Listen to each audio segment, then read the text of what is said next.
Welcome to Inner Voice of Knowing podcast. I'm Kay Doran, a shamanic leadership coach and healer, guiding you through life with a foot in both worlds.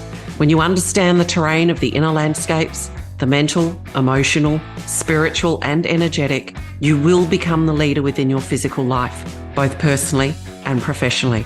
After all, the power of change is in your hands. Let's get this journey started.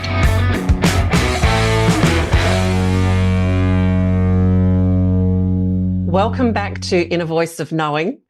I'm always excited, but I'm particularly happy today to have Shayne Brian from Bad Boys Media, and you may actually know that title because Shayne is actually the producer of this particular podcast. And I've always had the greatest of respect for you, Shayne. You're such a man of heart and authenticity, professionalism. But there was something that I saw that you posted with a story about something in your background that just made me sit up and go, I need to actually have you on as a guest because this is a really worthwhile story, you know, to be heard and to be shared and to learn from as well. So welcome to the podcast, Shayne, who's also going to produce this episode. I'll make it sound really good. No. I don't talk about it too much, but it's really part of my whole journey. And it's easy to say, I've got a story where I was at the lowest point in my life. And you know what? Everybody goes to a low point in their life at some point in their life. And they, hit rock bottom and then they work their way back up. And, the basic guts of my story is no different to everyone else's story. Yeah. The circumstances, are a little different. We're all heroes at times in our own lives, aren't we? Yeah. And I love the fact, Shayne, that you said, the old. Yeah. Because I know for me, I can remember things in my past, even 7-8 years ago, but it feels like a past life. Yeah. Because I feel so different in the present moment where I am now. Yeah. Yeah. Now, I should preface my whole story, and this is, I haven't really told my story too many times, so this is probably one of the first times that that it will really be out there. I'm currently a content director for a radio station. In fact, 4 radio stations across northern Tasmania. So, and it's been a very interesting journey for me because I started in the 90s, early 90s in radio in Rockhampton. And I was just in promotions. I wasn't on air, and I really wanted to be on air. And someone said to me, I said, "Oh, can I have a try at being on air?" And they said, "Oh, look, you really haven't got the voice for it. I'm sorry." Really? Yeah.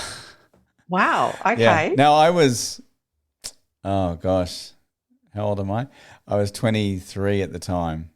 And it gutted me. And you know what? I lived with that for years and years and years. In fact, most of my life I lived with that. Oh, you took it on board? Yeah, I took it on board. Yeah, we're really impressionable at that age, aren't we? So when someone sort of in the know says something like that, it can hit hard. Yeah.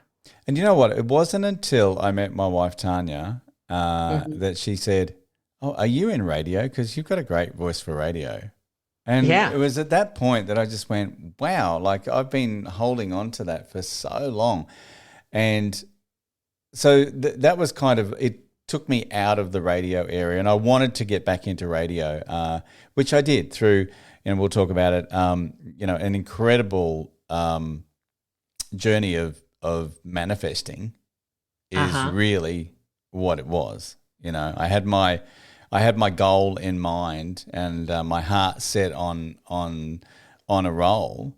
In fact, I wanted to be a radio announcer.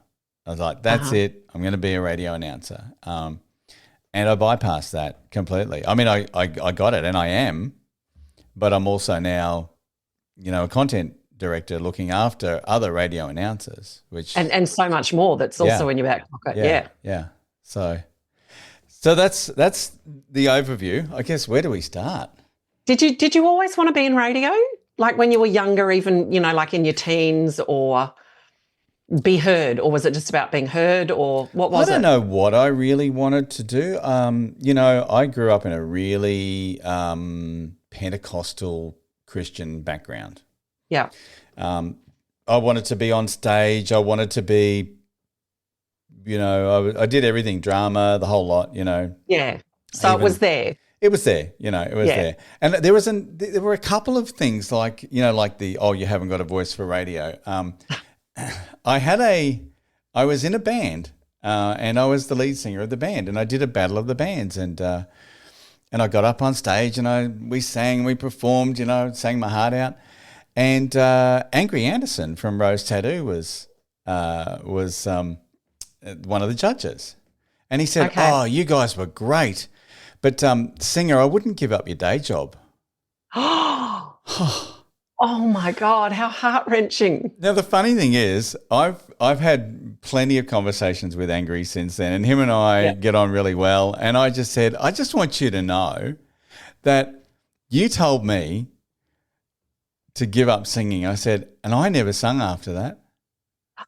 And he just went, Shayne, really? He just went, wow. He said, I've just saved you from a life of heartache as a singer.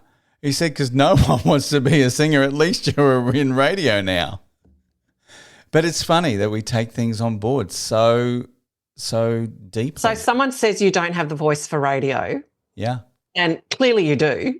Yeah. Like, yeah, clearly right. you do. But it impacted you and changed. Yeah.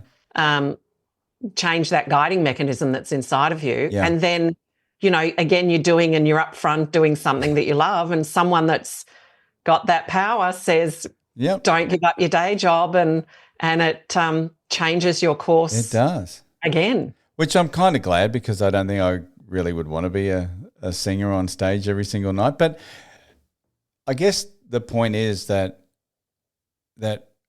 we say things to kids all the time. Yeah. Just off the cuff. And how we should actually be thinking about what we say to our kids, because kids are so impressionable. The power in the spoken word. Yeah. And how something is delivered and what's actually being said. Yeah. Yeah. Yeah. Is absolutely. very impactful. Absolutely. Yeah.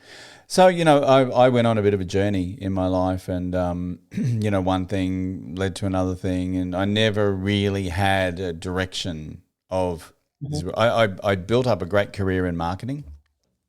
Learnt everything I needed to know in marketing. I was a marketing manager, shopping center manager. Like, I did the whole gambit, Yeah. And then when the whole digital age hit, I had to recalibrate myself and go, oh, well, I can't do just normal marketing now. I've got to do this below the line marketing. And so that completely changed. I had to relearn. And I look at these kids now that are just pick it up, and it's just crazy how they understand. My grandsons and grandchildren, from the youngest, they just pick and start swiping, and I know.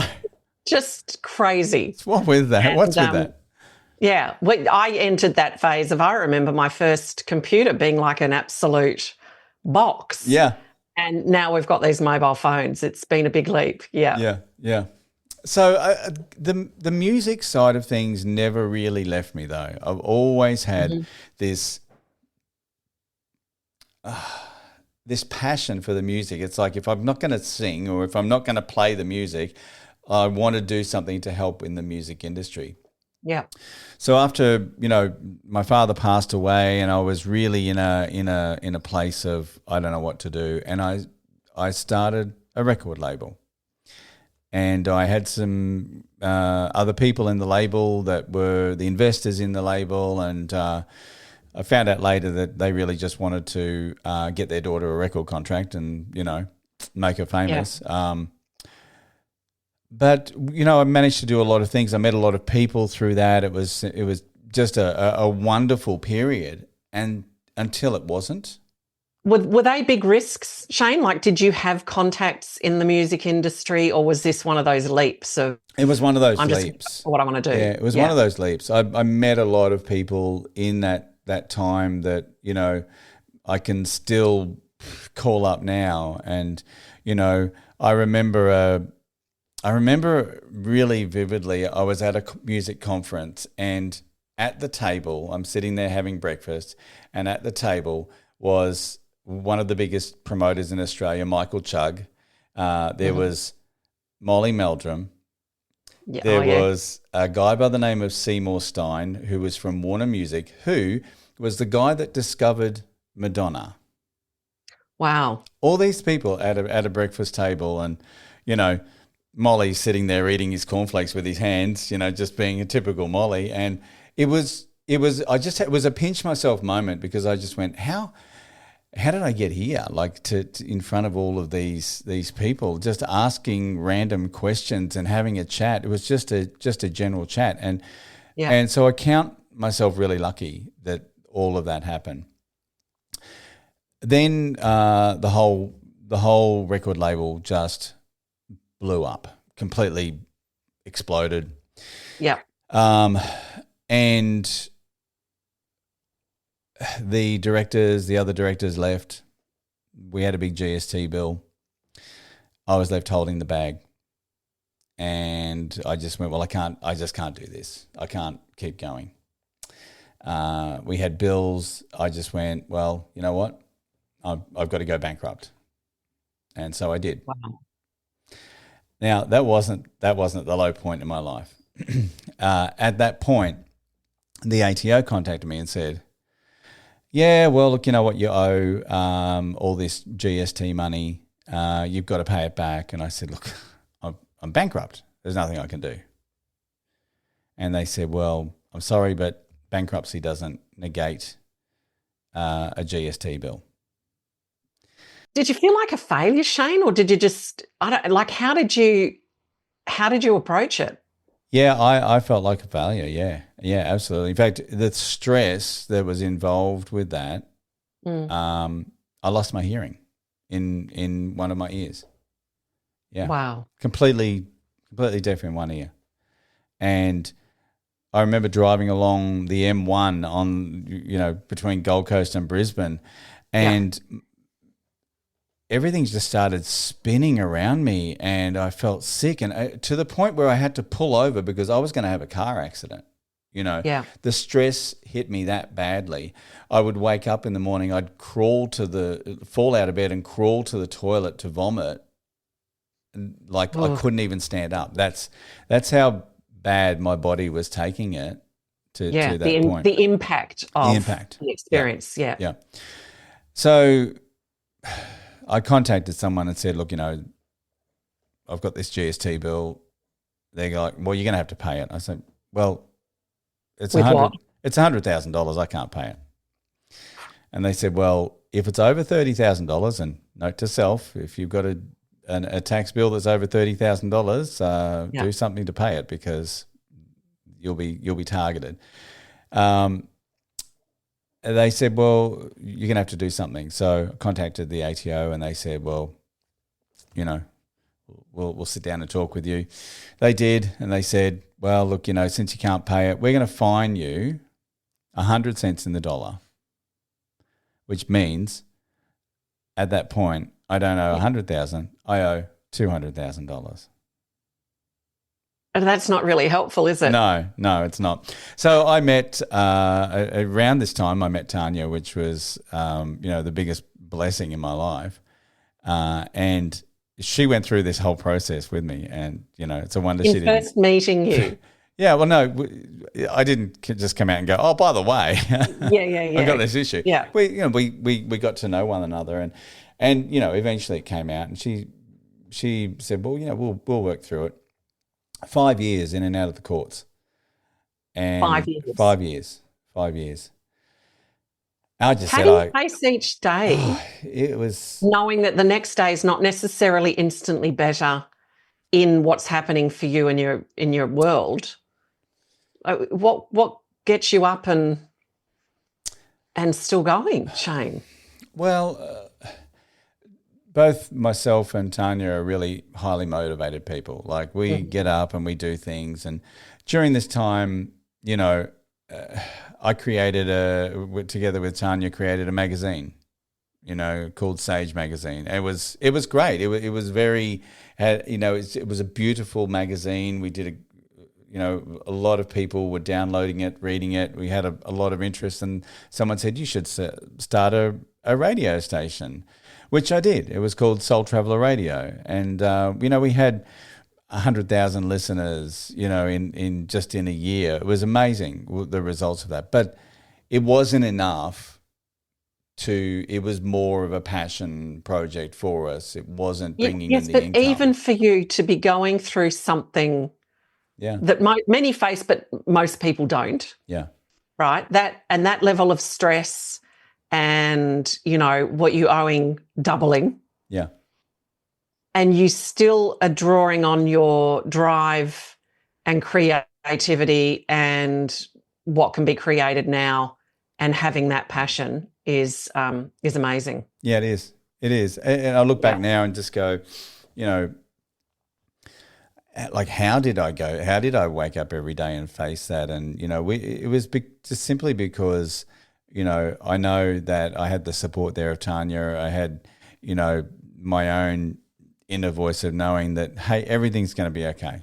Well, I was just going to say that, Shayne, you know, because you'll playfully at times go, oh, you know, inner voice of knowing. But I was going to say, did you feel like you had that inner voice that was just, okay, here's this next aspiration or, you know, creation to move towards? Yeah, absolutely. I had this knowing inside that everything was going to be okay.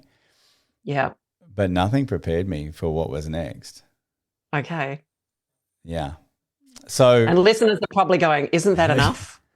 Yeah. Yeah. So I really remember the day that I came home from court, and I just said to Tanya, look, I just can't do this anymore. Mm-hmm. I just can't keep going every single month. I think I've just got to go, look, you know what? Guilty, just, you know. So court date was set. Tanya was ready to go. My two eldest kids were going to be there as well. And I thought, okay, they'll probably say, you know, let's work out a plan to pay this back, you know, do some community service.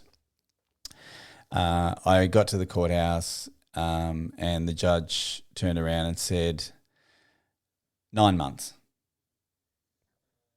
No, sorry.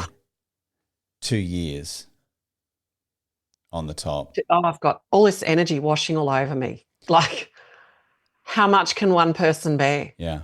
And then she said, you've got your beautiful wife and you've got your children, and you're like, okay, I'm going to fess up, but it'll be community service and, you know, but 2 years? 2 years and 9 months, you know, basically, you know, you don't have to do the full 2 years.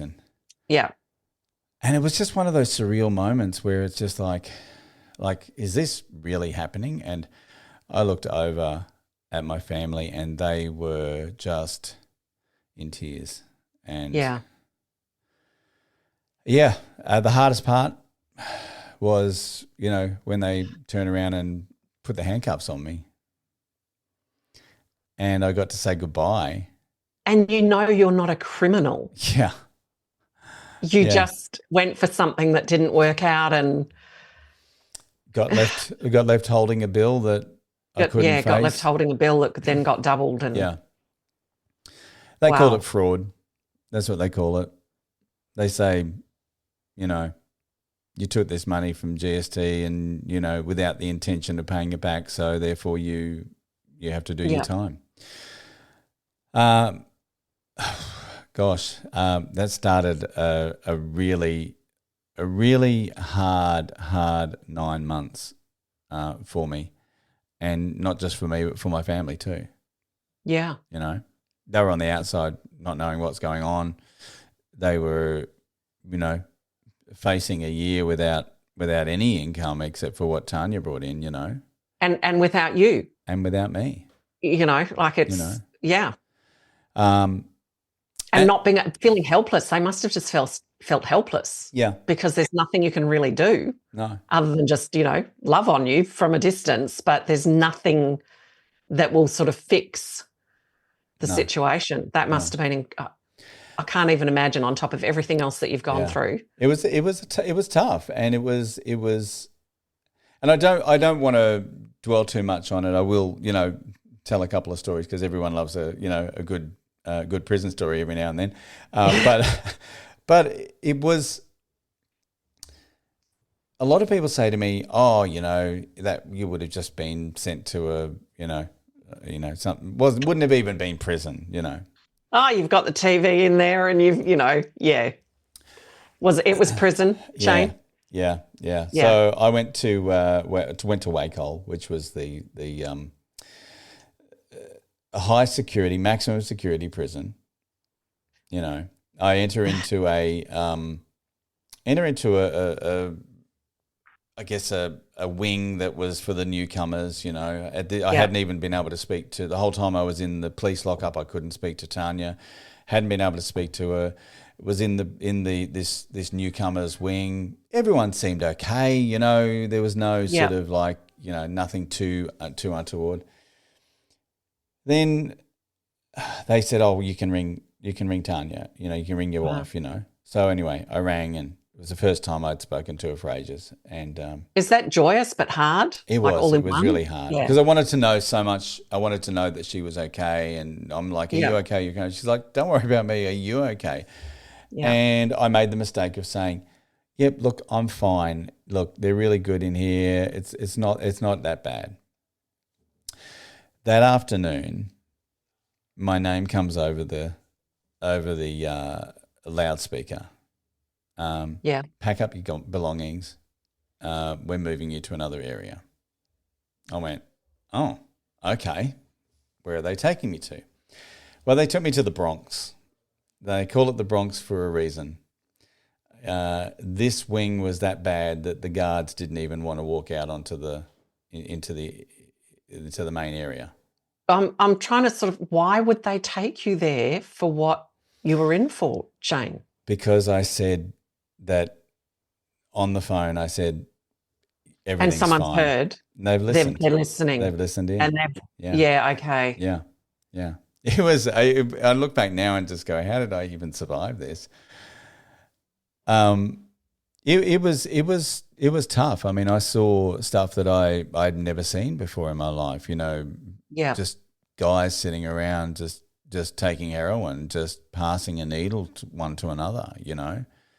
One guy that had all the toast and wouldn't let anyone else eat it, otherwise you fear for your life. I mean, all this sort of stuff. And I know that it was that I look back now and go, well, I was meant to see all of that. I was scared. I could have had anything happen to me. Yeah.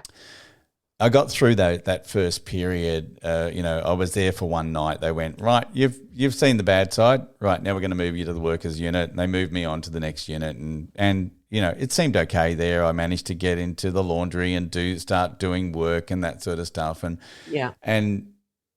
I still didn't sort of get to really understand. Even going through that, I didn't see how bad it was. Yeah. So there's two things that you don't actually say when you're in prison. Mm-hmm. Okay. Or two things you don't actually do. You never drop the soap. Anyway. Oh, God. I did that once. That was quite funny. I dropped the soap and the guy I was in with, he just laughed and he just said, "You didn't?" I said, "Yeah, I did." Anyway, it was fine. But did you leave the soap? Yeah, I left it. But the second thing you don't do is you don't ask people what they're in for, and I did. And you wouldn't know. It's not like they give you a set rule to go in with. You don't know. Yeah. And I'm standing there, and this guy in the unit, he's across from me, just folding clothes. Mm-hmm. And I said, "Oh, what are you in for?" "You idiot." And he said, "I killed someone." Oh. And I went, "Oh." what did you do? It's like, Oh my God. and he said, I hit him with a sledgehammer. And I went, oh, and he said, and then I went back to his place afterwards because he was still okay.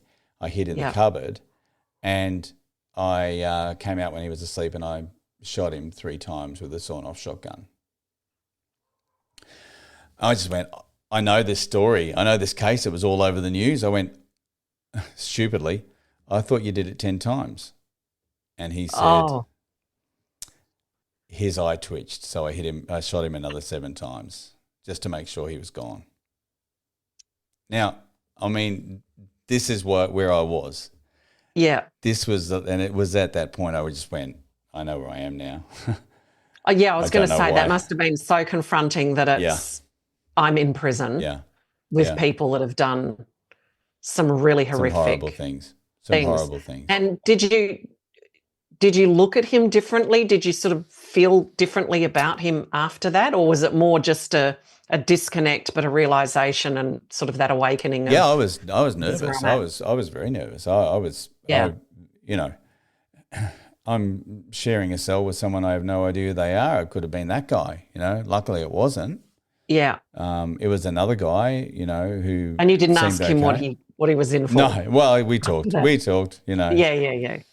Then I started sharing a cell with another guy who I found out went in 3 days before me, and we developed a friendship, in there, and had the same judge, had the same length of time. I'm pretty sure she just copied what he got and just gave it to me. Yeah. We ended up at the farm, which was like a low security. We knew we would probably get there anyway, but it just took a bit of time in getting there, a couple of months. And we were there. Yeah, but everything you have to go through, everything, just to get to, And even there, it wasn't without incident. Yeah. I became the head chef because no one messes with the chef. So I was just like, right, I know what I'm going to do. Even when I was there, I was continually writing and continually studying, and started a uni course, and just wanted to continually just keep my mind active because I didn't want to fall into that trap. Yeah. And it was a 9 months, and I wouldn't wish it upon anyone. I really wouldn't. But I see what they go through there, and I look at it and go, there's no rehabilitation. Yeah. They say there's rehabilitation, but there's no rehabilitation. It's a holding pattern. And I'll never forget this. The day that I left, the security guard said to me, I'll see you next time. Oh, wow. I'll see you next time. And I just said, did the security guard know what you were in for? Yeah. And still said, I'll see you next time? Yep. Because they've got this mentality. To show how many people do the revolving door. Yeah. And I'm just like, no, you won't. No, you won't. So I came out, Tanya met me. Already you've gone through so much, more than what most people can go through. So listeners that are listening feeling like someone's pissing them off or their job isn't great, or, let's get some perspective here about what adversity really, really is. And, kudos to you for continuing to stay with that connection within, and, I'm not going to fall into this and moving forwards. But, a 9-month sentence makes me think, well, it takes 9 months to grow a new life. Were you different in a positive way coming out from that, or did that take time? It's funny you should say that, because through that whole process, Tanya, she's a big believer in signs, and she just went, 9 months, and we would jokingly say, the first trimester's over. Now you're into the second trimester, and then the third trimester was so bad because I just wanted to get the baby out of me, Yeah. And there was no difference, and that was the longest part. Was that last 3 months, Yeah. In fact, the last week just dragged on and on, and I'm just like, I just can't do this, you know. And I remember, you know, Tanya came and picked me up, and we went. She just said, "We're not going home. I'm taking you down the beach for a couple of days, where you can just, you know, decompress before anything else." And so we did, and you know, it's a foreign thing after 9 months being locked away. Well, I was going to say, you've been immersed into a world that you don't imagine you're ever going to be immersed in, and coming out must feel really foreign because you're changed. You're not the same person that went in, but you're coming back to where you came from. I did an episode, you know, that walking between the worlds of change. Yeah. It must be a bit like that. So how beautiful that it was. It was a real rebirth. Let's take you to a place that will nurture you back in. No, it was. It was. And, you know, we were there for a couple of days. We went back home, and within 2 days I was back to, I'm like, right, I know what we need to do. I'm going to start, you know, doing podcasts and helping people, you know, create podcasts. This drive and this creative inspiration that comes from inside of you, Shayne, did you have that as a young child? Is that just a natural part of who Shayne is? Yeah, I think I've always been a fairly driven person. But I also had I feel like I had a karma, and I know this sounds really,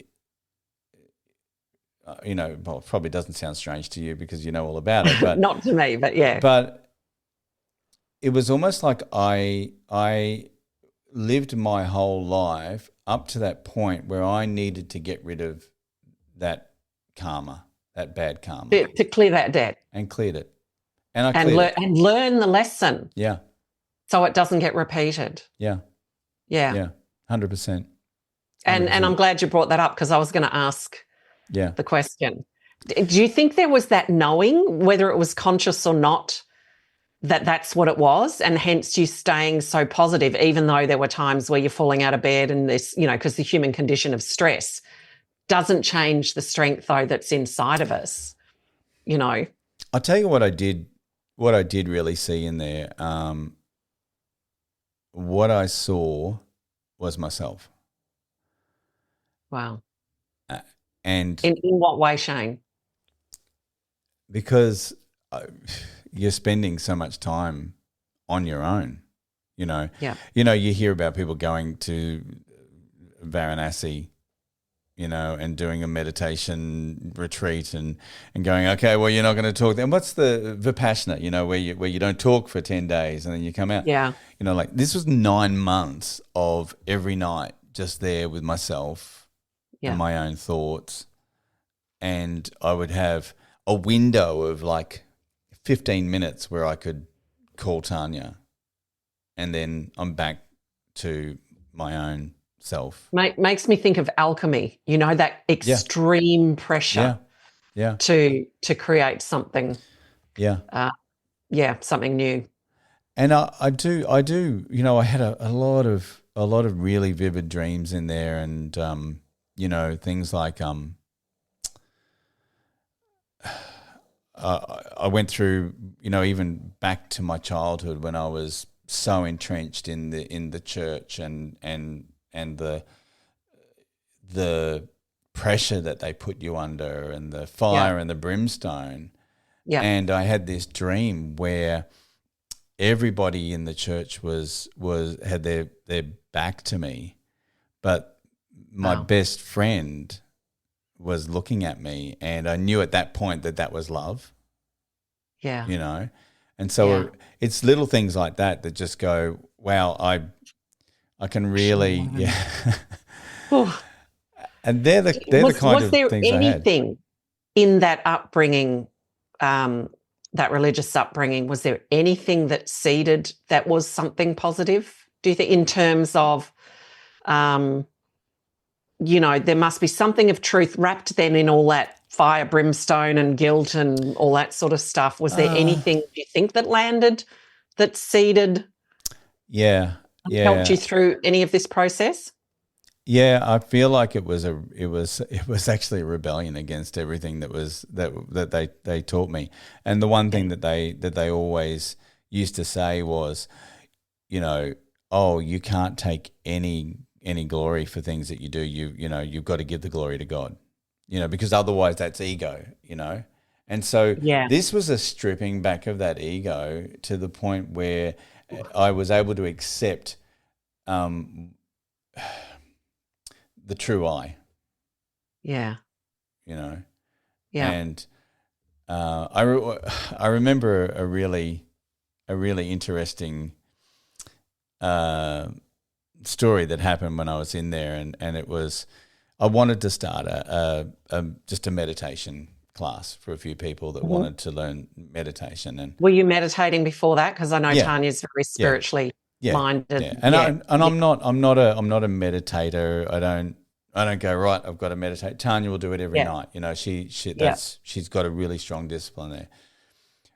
I wanted to do this, and Tanya's like, okay, find a place. And I went, okay, what about the library? That's a really good place. We could probably go in there, And I went to see the librarian, and I chickened out, right? I completely chickened out. I'm just like, no, I'm not going to do this. And so anyway, why chicken out? What was it that? I mean, look at everything that you've done. I know. And then meditation in the library was the thing that sort of was like, oh no. I think I was. This was early on in the piece too, and I think I was still trying to figure out, whether me sort of wanting that was going to then, cause some sort of repercussion, or they might, I don't know, they might tease me. That tentative, because you tried being you up front, and that was the very thing, asking those questions that really, and then I got shut down. Recalibrating. And it was that same feeling. It's like, oh yeah, well, they're just going to tell me, I'm stupid, or I can't do it, or, Yeah. So I chickened out, and I walked around, and I picked up this book, and it was the Tibetan Book of the Dead, which was rather interesting. And okay, I'll just flick through this, just a bit of light reading. And anyway, the inside was a bookmark, and the bookmark said, please turn over. So I turned the bookmark over, and it said, the answer you're seeking is on page 73. Had someone written this? Or? Yes. So I've opened up to page 73, and it was about the importance of meditation. Oh, okay. Yeah. You can't not say now there's a sign. No. So I did, and I think we did it for a couple of weeks, and and it was great, but it was all part of that learning and that recalibrating, as you said, Yeah. And the one thing that I really learnt was, and this is another ironic thing. The one thing that I really learnt was about understanding the true I, my true self. Around this time, Tanya had gone to India on a retreat, and the Swami that was very famous. I can't even pronounce. I'm not even going to go. Who it was, but the retreat. He was famous for teaching about the true I. Mm-hmm. So it was almost like this synergy of things that were happening. She's learning this over in India. I'm learning this here. And it's about being true to yourself. I think hers was a little bit easier, Shayne. I would have liked to have swapped. No disrespect, Tanya, but Absolutely. But again, everyone's path is different, isn't it? We're all taken in different ways to ultimately learn and become conscious of the same things, of truth. Yeah, exactly.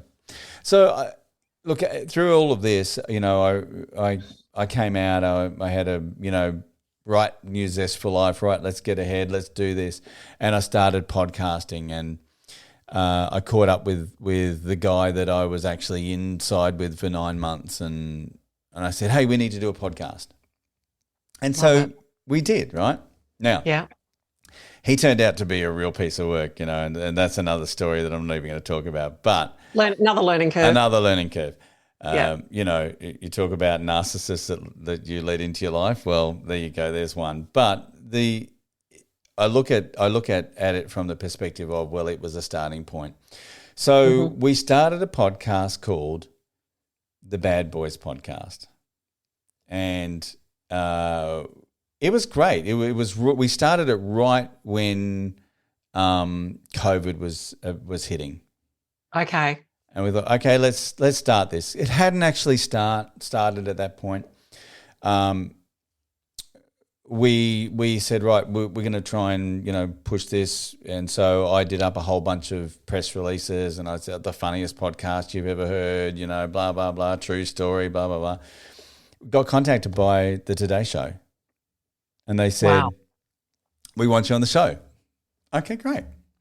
So we went on the Today Show, and they wanted to know, you know, like all the bits and pieces and the funny stories and that sort of stuff. And look, the way when we were talking on the podcast, it was very funny, and we rehashed some stories that were just hilarious.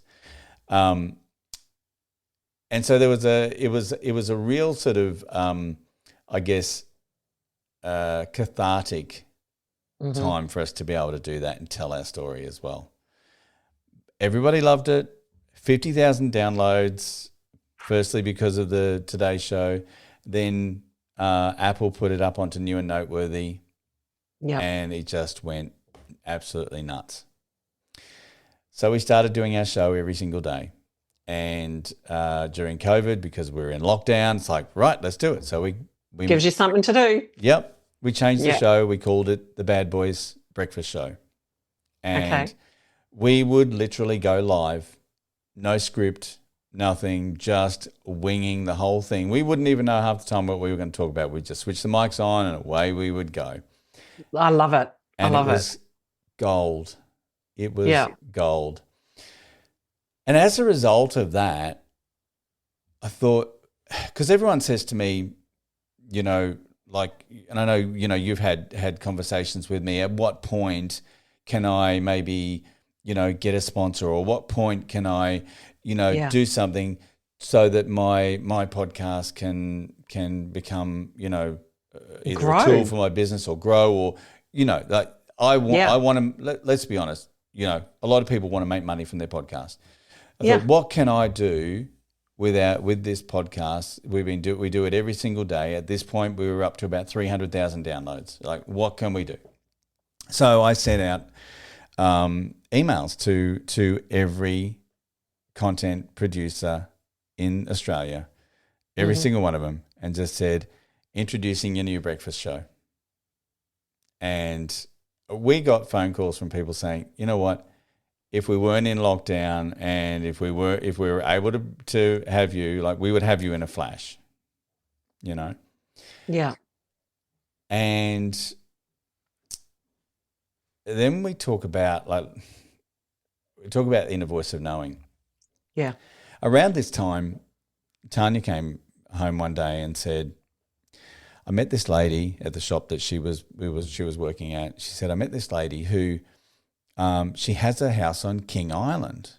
And she said, I just feel we need to go to King Island. And I went, what's at King Island? She said, I don't know. We'll find out. But we're going to go. Okay, all right. So we booked a trip around Tasmania, and we went, you know, started in Launceston, we went right around and down the bottom, you know, right across to the west coast. We did the whole of Tasmania in 10 days.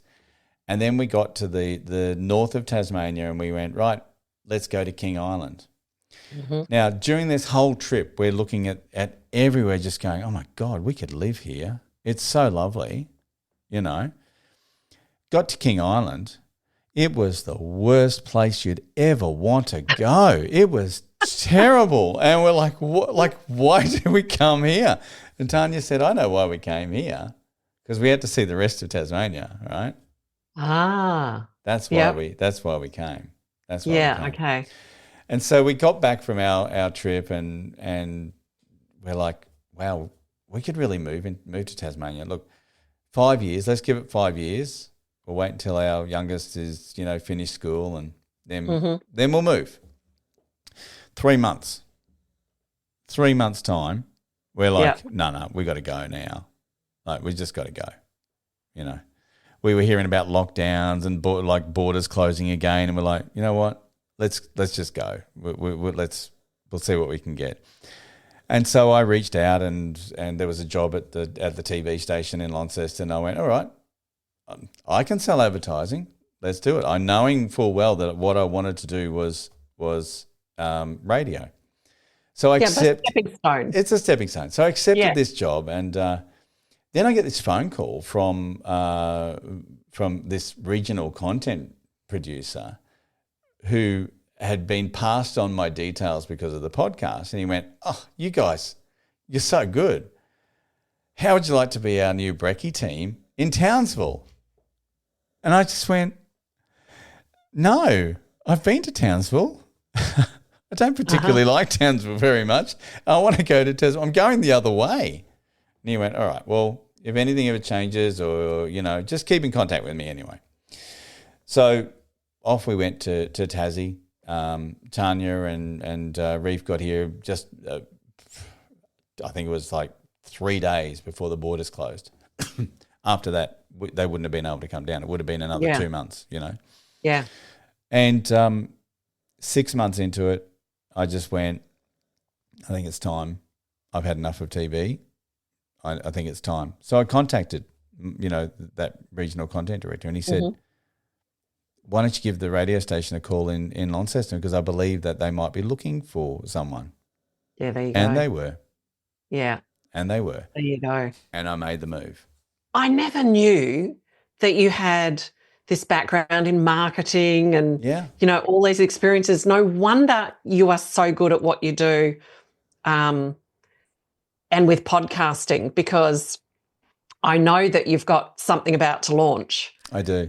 And, I get, of course, because once you do a podcast, and what I loved about you is I'd been a co-host in a previous podcast, which is how I got to meet you.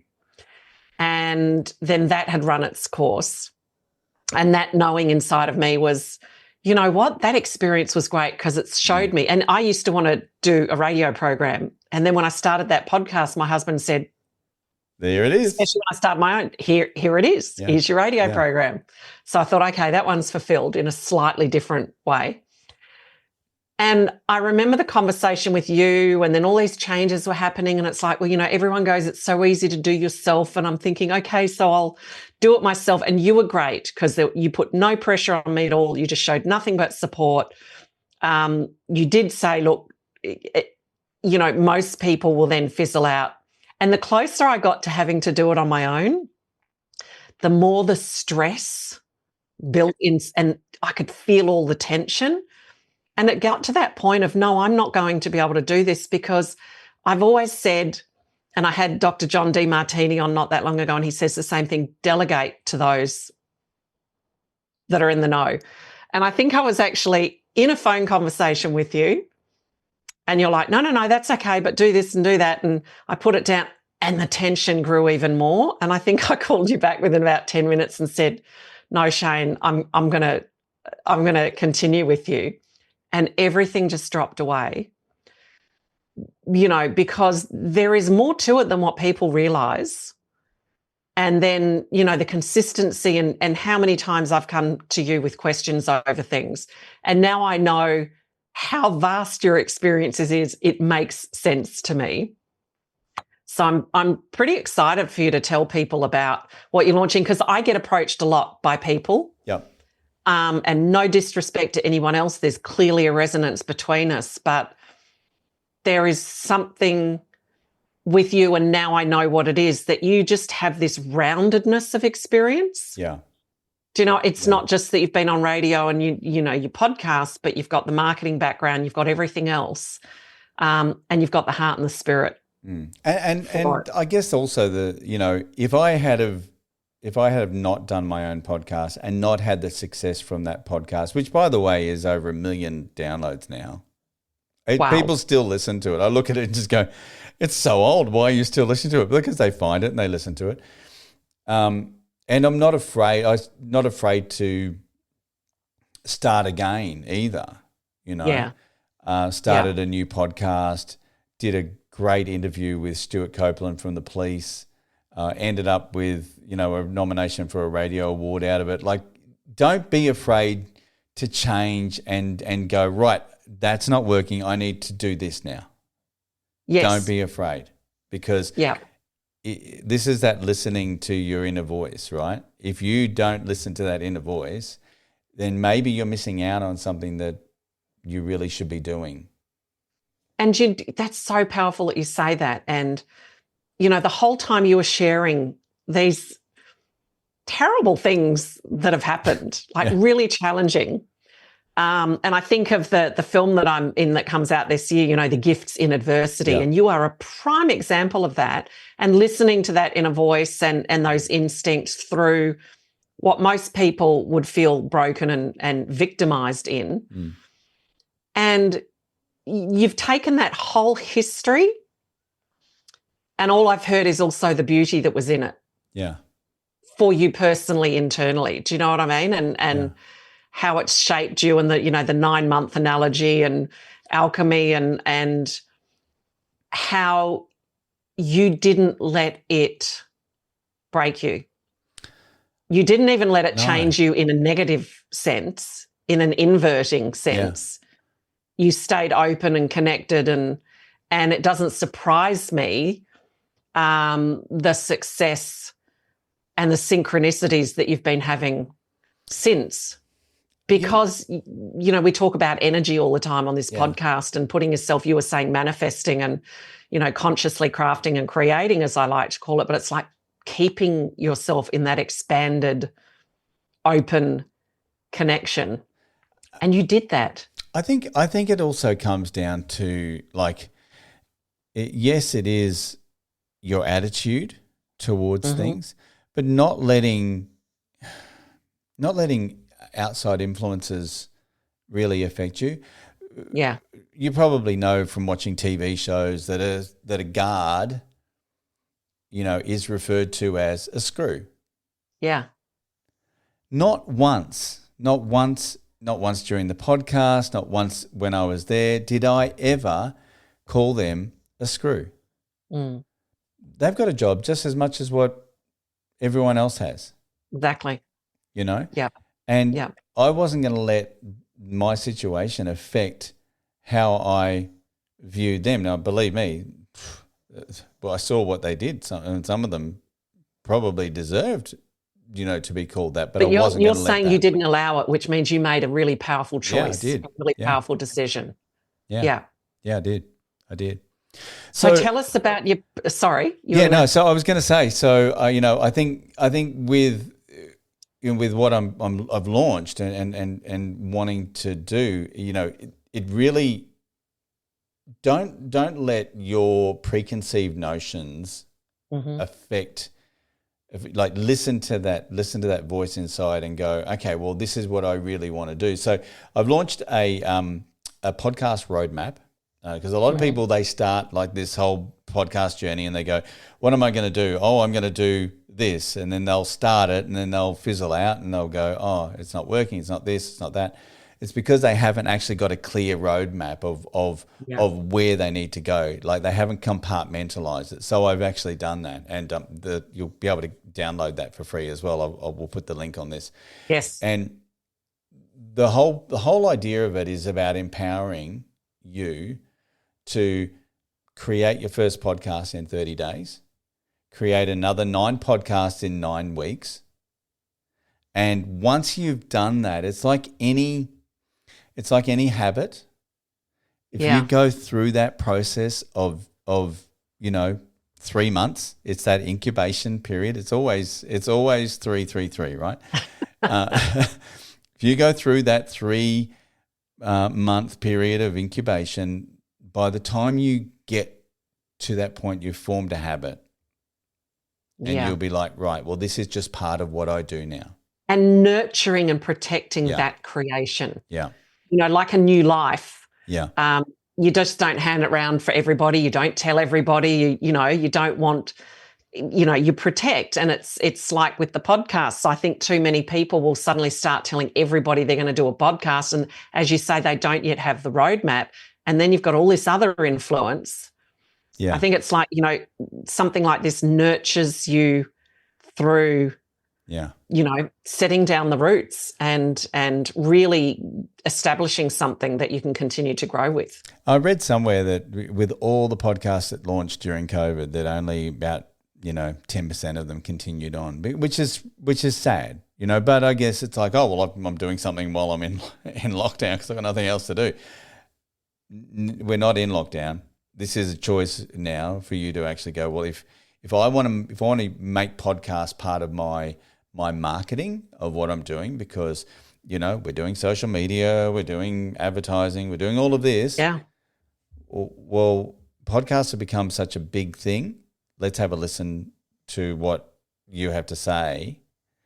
And the more times that they listen to what you have to say, the more they learn to trust you and get to know you. Yeah. That's the importance of the podcast. And, the first guest that I reached out to, who I felt very nervous to ask because I really held them in high regard, bless her, it was the most amazing thing she did. She really hammered me with questions. Well, I felt hammered. She wasn't hammering me, but I felt like, because it was, why do you want to do this? And, all these sorts of questions. And luckily I knew why I wanted to do it. And, where it's not just, my inner voice of knowing told me to. I still had to know, why, what was my intention behind even following that knowing. Yes. And what I wanted it to create and be for me and be for listeners. And because I think a lot of people just can jump on the bandwagon too. And that's maybe where they fizzle out as well. Just do a podcast. It'll be easy. Yeah, you've got to know who your audience is. You've got to know what your message is. You've got to know what your niche is. When I started doing Long Way to the Top podcast, I went, who can I talk to? And one of my first guests was Leo Sayer. And because I knew he had such a wonderful story and he was such an infectious guy. And we've become great friends since then. I've had him on several times. But it's knowing who your audience is, and niching down as much as you can without it becoming so niche that it becomes a one-hit wonder, right? Yeah, no room to move. You need to be able to move, but like you've got a thing that you always say, what's your inner voice of knowing? I've got another client that does a Freedom CEO podcast, and she always says at the end, if you've got your own business, how does it feel to be the CEO of your own life? Yeah. So it's like, know what your niche is. So I'm happy to have a chat with you if you've got a podcast that you want to start. If you want to try and flesh out some idea, I can sit down and have a chat with you. And at the end of April, we're actually launching the Podcast Power Academy, where every week I'm going to go through a training of one of the 27 different steps that you've got in setting up a podcast, and getting really in depth to help you. So this could be great too for people just starting out that are just sort of like, I just wanted to start a podcast and I started it, but where to from here, and realizing there's more to it than just recording it.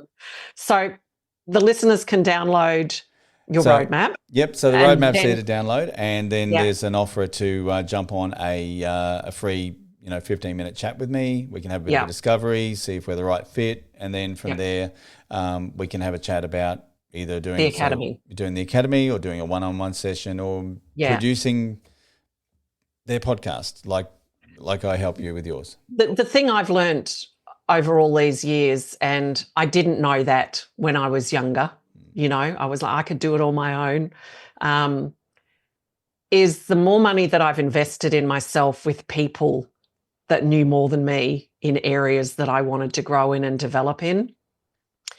And I call it an investment because that's exactly what it is. We can flounder around and try to do this, or seek out people like you, you know, for the support, for the education, share your knowledge. It's so well-rounded, and then make a success of it because you're nurtured through it as well. Yeah.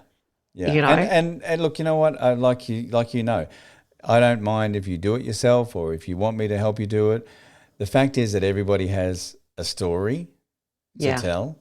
And, you know, if I don't tell my story, then how are people going to know what I've been through and or what the next person's been through?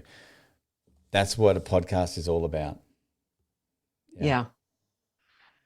It's been wonderful this is, like I said, this is probably one of the first times I've really gone deep into that conversation. And well, thank you so much, because in the way that you've shared the story, like I said earlier, Shayne, it is so evident. It's not like you're trying to teach us anything, but you are teaching us by the example of how you had faced, you know, bankruptcy, courts, 100,000 to 200,000 prison. And that in itself is the biggest gift that you could give to someone, in telling a story, not from the victim, but not even like you're trying to teach something, just demonstrating who you are, how you are, and how you moved through it, for me is incredibly powerful. Thank you. And, you know, the respect that I've had for you even deepened. So thank you so much for sharing it on Inner Voice of Knowing. And I can wholeheartedly say you are the most generous and authentic person in the field that I've ever come across with what you're doing, and just as a human being. And I thank you for the support that you've shown me. And, you know, I know there are times where I've had to rush some recordings because I was traveling and this and that, and being able to come to you saying, I haven't had a proper time to listen. You know, if there's something that's not good, please tell me, it's okay. And I love the fact that you go, yeah, of course I would. Yeah. Do you know what I mean? Or, you know, positive feedback or any, but just knowing that I can trust you, that you've got my back. Yeah. As a producer in my podcast.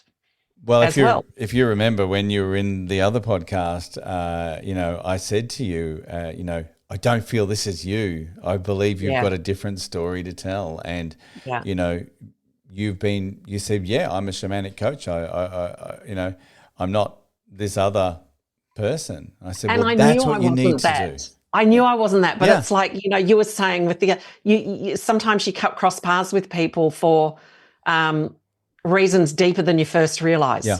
Yeah. You know, so when that just dissolved unexpectedly, I was left there going, that's the reason. Here's the gift. Here's the gift. Yeah. And the confidence that it also gave me to go, well, yeah, now it's time for my authentic voice. Yes. Yeah, absolutely. And again, you nurtured me through that, saying, well, if you want to do it on your own, Kay, look, this is what I can recommend. And never felt forced or anything, but the relief when I finally rang you back and said, no, I'm so sorry. I rang you 5 minutes earlier, but no, I need you to produce this for me and take away that, you know, my focus needed to be elsewhere. Yeah. So thank you. Thank you everyone as well for, you know, giving me the opportunity to have a chat with you on the show. And you know, when someone else said, oh, you know, do you want to have a chat, and you're like, no, you've got to be a guest on my show first, don't you dare. Love it. And I think people are going to really need to hear this story quite a few times, because I know I'm going to, but there's so much already that I've gone, oh my God, there is so much in that will feed me. Yeah.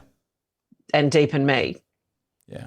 And for anyone that's feeling like they're a bit challenged at the moment, let's get some perspective, because unless it's like this, you know, it ain't that big. No. You know, if Shayne Brian can go through all of that and come out the other side and have all these synchronicities and all this wonderful stuff happen, even, you know, and kudos to your beautiful wife and your family for just being there and holding space as well. But thank you for sharing. All the links will be there. And if you are keen to improve your podcast or feeling like you're floundering or just want to start one, I can highly recommend at least having a chat with Shayne Brian. Thank you, Kay. Been a pleasure. See you later. Bye. Join me on my next episode. And if you love this podcast, please subscribe by clicking on the plus button if you're on Apple, or like and follow on Spotify, rate and review, and please share Inner Voice of Knowing with your friends.